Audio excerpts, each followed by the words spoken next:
Hello. कल अपन ने relational operator complete कर लिए थे और जो आज है वो है बिटवाइज़ ऑपरेटर। बिटवाइज़ ऑपरेटर जो होते हैं वो डिफरेंट टाइप्स के होते हैं और वो परफॉर्म होते हैं बाइनरी फॉर्म पे। जैसे कि आपको ये मैंने लिखा है, ये इंटीजर वैल्यू है और ये इसके बाइनरी वैल्यू है, ठीक है। तो 1 को कैसे लिखते हैं, 1 को 1 ही लिखते हैं। 2 को कैसे लिखेंगे, 1 0 बाइनरी फॉर्म में। ये बाइनरी फॉर्म है, ठीक है। हमने इंटीजर को बाइनरी फॉर्म में लिखा है। 3 को 1 1 लिखते हैं, 4 को 1 0 0, 5 को 1 0 1। अब देखो, ये तो आप कह दो कि मैंने लिख रखा है, अब इसको कन्वर्ट कैसे करते हैं ये देखो। जैसे कि अब मैं 5 को करके दिखाता हूँ।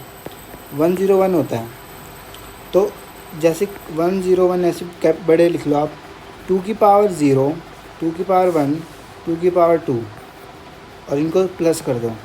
देखो 2 की पावर 0 कितनी होती है, 1 होती है।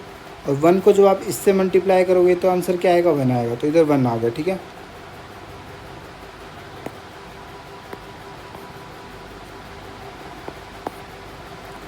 वन, ठीक है। अब 2 की पावर 1 कितनी होती है, 2 ही होता है। और 2 को 0 से जब मल्टीप्लाई करो तो 0 आ जाएगा। अब 2 की पावर 2 कितनी होती है, 4 होती है। 4 को जब 1 से मल्टीप्लाई करोगे तो 4 आ जाएगा। तो 4 + 0 + 1 = 5। तो ये कन्वर्ट करने का तरीका होता है। आपको एक और करके दिखा देता हूँ मैं। 9 करते हैं, 1 0 0 1। तो 2 की पावर 0, 2 की पावर 1, 2 की पावर 2, 2 की पावर 3। ऐसे सेक्शन बना लो पहले आप। अब 2 की पावर 0 क्या होती है, 1। 1 को 1 से मल्टीप्लाई करोगे तो 1 आएगा। फिर प्लस 2 की पावर 1 2 होती है, और 2 को जब 0 से मल्टीप्लाई करोगे तो आंसर 0 आएगा। प्लस 2 की पावर 2 4 होती है, 4 को मल्टीप्लाई करोगे 0 से तो 0 आएगा। 2 की पावर 3 8 होती है, और 8 को जब मल्टीप्लाई करोगे 1 से तो आएगा 8। तो 8 + 0 + 0 + 1, तो आंसर आएगा 9। तो जो ये वाली बाइनरी वैल्यू है वो है 9 की। समझ में आ गया कि बाइनरी पे कैसे कन्वर्ट करते हो ये। अब इस पर कई ऑपरेटर परफॉर्म होते हैं, ऑपरेशन परफॉर्म होते हैं। तो जो पहला ऑपरेशन है वो है बाइनरी एंड का, एंड सिंबल, ठीक है, एंड का है। अब समझेंगे कि ये कैसे रिज़ल्ट देता है।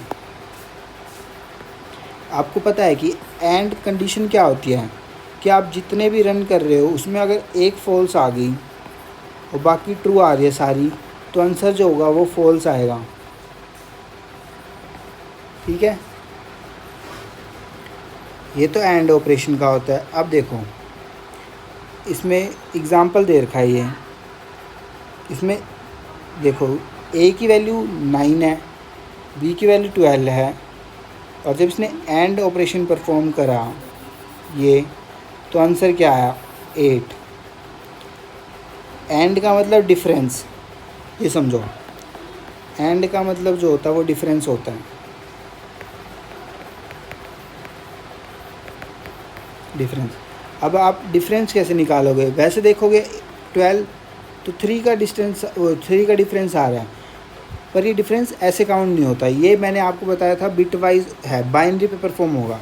तो आप पहले लिखो 1 0 0 1, ये 9 का हो गया, और 1 1 0 0 ये हो जाएगा, ये 9 का है, ये 12 का है, बाइनरी फॉर्म, ठीक है। अब एंड ऑपरेशन करेंगे, जब अपन इसमें एंड यूज़ करेंगे, एंड ऑपरेशन, तो वो क्या कहता है, जब ये 0 वाली होती है वो फॉल्स स्टेटमेंट होगी, और 1 होती है वो ट्रू होगी। अगर इन दोनों में से देखो एक फॉल्स है एक ट्रू है, तो आंसर फॉल्स आएगा, और फॉल्स की वैल्यू 0 होती है, और 0 0 दोनों ही फॉल्स है तो भी फॉल्स आएगा एंड में, तो इधर 0 आ गई। और 0 और 1 फिर से फॉल्स, तो भी 0 आ गई। 1 और 1 हाँ दोनों ट्रू है, एंड में यही तो होता है, अगर दोनों ट्रू है तभी ट्रू होगा, ठीक है। तो आ गया 1000। अब 1000 को आप कैसे कन्वर्ट करोगे, अब देखो 1000 लिख लो आप ऐसे। ये हो गया 2 की पावर 0, 2 की पावर 1, 2 की पावर 2, 2 की पावर 3। अब इधर करो इसे, आप इसे सॉल्व करो। देखो ये पावर आप बार बार कैलकुलेट मत करो, अगर 0 से मल्टीप्लाई करोगे तो 0 ही आएगा आंसर। अब 2 की पावर 3 ये होता है 8। अब 8 को मल्टीप्लाई करोगे 1 से तो आएगा 8। तो इसकी जो इंटीजर वैल्यू होगी वो 8। और आप देखो जब हमने इस पे एंड पर परफॉर्म करा है इन दो पे, जब ए की वैल्यू 9 है और बी की वैल्यू 12 है, तब आंसर क्या है 8, डिफरेंस 8 का है। तो अपना एंड वाला हो गया, पहला ऑपरेटर कंप्लीट हो गया। अब दूसरा पढ़ेंगे बाइनरी और। जो दूसरा ऑपरेटर है वो सी बाइनरी और का है, ठीक है, इसे और कहते हैं। अब और कंडीशन क्या होती है पहले तो आप ये समझो। जैसे कि एक बाइनरी टेबल बनाता हूँ मैं, 0 0 1 1 0 1 0 1। जब आप इसको करोगे तो दोनों फॉल्स हैं, फॉल्स फॉल्स, तो आंसर क्या देगा और फॉल्स देता है। और जब एक भी ट्रू हो जाता है, फॉल्स और ट्रू, और ऑपरेशन में क्या होता है जब एक भी ट्रू हो जाता है तो वो कंडीशन ट्रू कहलाती है। और अब जैसे कि इधर है ट्रू फॉल्स, तो इधर भी यही होगा ट्रू, और दोनों ही ट्रू है जब तो ट्रू होगा ही और में और एंड में, ठीक है। तब देखो आपको पता चल गया कि और ऑपरेशन कैसे। ये जो मैंने लिखे है ना, ये वाला इधर फॉल्स है, ये वाला ट्रू, 0 को हम फॉल्स लिखते हैं और 1 को ट्रू, तो वही ये टेबल मैंने दोबारा लिखी है, आप देख लो, ठीक है। ये इसका है और ये इसका, कंफ्यूज मत होना कि मैंने ट्रू फॉल्स आगे क्यों लिखे हैं, ये आगे सॉल्व करके लिखे हैं मैंने, ठीक है। हो गया। अब देखो फिर से अपन एग्जांपल लेते हैं कि ए की वैल्यू 9 है, बी की वैल्यू 12 है, ठीक है। अब ए को अपने को पता है कि अपन क्या लिखते हैं 1 0 0 1, और 12 को हम क्या लिखते हैं 1 1 0 0। अब और का ऑपरेशन का मतलब क्या होता है, प्लस करना या कुछ और होता है। चलो करके देखते हैं इसमें क्या आएगा इसका आउटपुट। और होता है 1 0 0 1 1 1 0 0। अब इसको परफॉर्म करो और ऑपरेशन को, जो ये सिंबल होता है, तो ये कंडीशन ट्रू है, ये फॉल्स है, तो आंसर आएगा ट्रू। दोनों ही फॉल्स है, उस कंडीशन में फॉल्स आता है, और यहाँ ट्रू आएगा, यहाँ भी ट्रू। अब ट्रू को अपन 1 लिखते हैं और फॉल्स को हम लिखते हैं 0, और ये वाला ट्रू है तो इधर 1। अब ये बाइनरी फॉर्म आ गया अपने पास, ठीक है। और ये बाइनरी फॉर्म अपने को निकालनी है कौन से नंबर के, 2 की वैल्यू 0, 2 की पावर 0 सॉरी, 2 की पावर 1, 2 की पावर 2, 2 की पावर 3। तो अब लिख लो, जब आप 2 की पावर 2 को मल्टीप्लाई करोगे 1 से तो आंसर आएगा 2। 2 की पावर 0 1 होती है, इधर 1 आएगा, ठीक है। 2 की पावर 1 2 होता है, जब इसको मल्टीप्लाई करोगे 0 से तो आंसर 0 आएगा। 2 की पावर 2 4 होती है, और 4 को जब मल्टीप्लाई करोगे 1 से तो 4 आएगा प्लस में। 8 होती है, जब 8 को मल्टीप्लाई करोगे 1 से तो 8 आएगा। तो 8 + 4 + 1 12 + 1 13। इसका आंसर 13 आना चाहिए इंटीजर वैल्यू में। अब देखते हैं, अब इधर समझो, जब हमने ए और बी के बीच में और ऑपरेशन लगाया तो आंसर 13 ही आ रहा है, और वही अपना आया, तो ये और भी हो गया, अपना सेकंड पार्ट भी कंप्लीट हो गया, सेकंड ऑपरेटर जो कि और का था। अब आता बाइनरी एक्सोर। अब आप सोचोगे कि एक्सोर क्या टर्म आ गई। आपको एक्सोर भी बहुत सिंपल में बताता हूँ मैं। एक्सोर जैसे कि मान लो एक घर है, उसमें एक ये बल्ब है,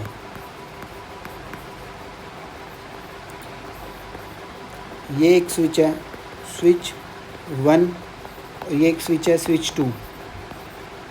तो इन दोनों का कनेक्शन अगर एक में ही करा रखा है हमने, जैसे कि मतलब कि दोनों बटन से अपन इस बल्ब को ऑन ऑफ कर सकते हैं, तो कंडीशन क्या बनेगी, अगर दोनों सेम है, मतलब कि अगर दोनों ही ऑन हैं, मतलब ये स्विच की बात हो रही है, अगर दोनों स्विच ऑन हैं तो अपने बल्ब की कंडीशन क्या होगी, ऑफ। समझे, मतलब अगर दोनों ट्रू हैं तो अपना आउटपुट क्या आएगा, फॉल्स।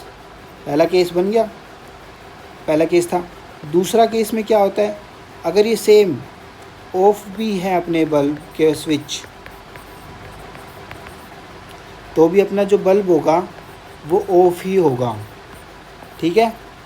तो इसमें क्या बन जाएगी, फॉल्स फॉल्स फॉल्स, ठीक है। अब इसमें कंडीशन आती है, ट्रू की क्या कंडीशन होगी, जब कोई भी एक ट्रू और दूसरा फॉल्स हो।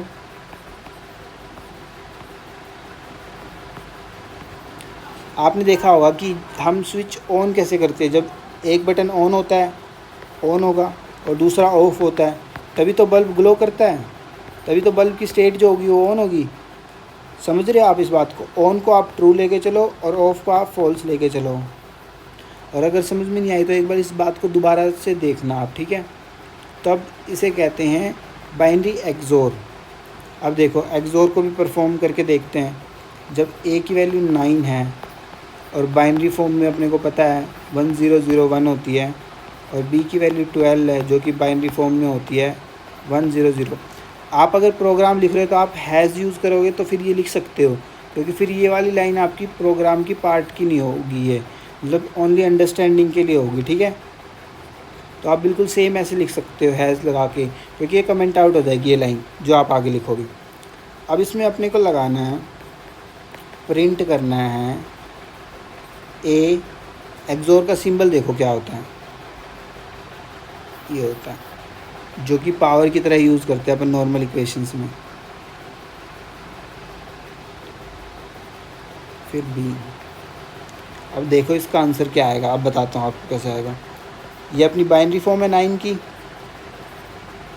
और 12 की बाइनरी फॉर्म क्या है 1100। अब दोनों सेम स्टेट नहीं है तो 1 आएगा, दोनों सेम स्टेट है तो 0 आएगा, दोनों सेम नहीं है तो 1 आएगा, दोनों सेम है तो 0 आएगा। अब 101 ये आपको दोबारा निकालने की ज़रूरत नहीं है, आप टेबल में देखो 101 किसकी होती है, 5 की होती है। तो जो इसका आउटपुट आएगा वो 5 आएगा। अब अपन ऊपर चेक कर लेते हैं, इसमें एक्सोर ऑपरेटर का 5 आ रहा है आंसर, तो ये भी हो गया, थर्ड भी कंप्लीट हो गया अपना, ठीक है? फोर्थ आता है नेगेशन।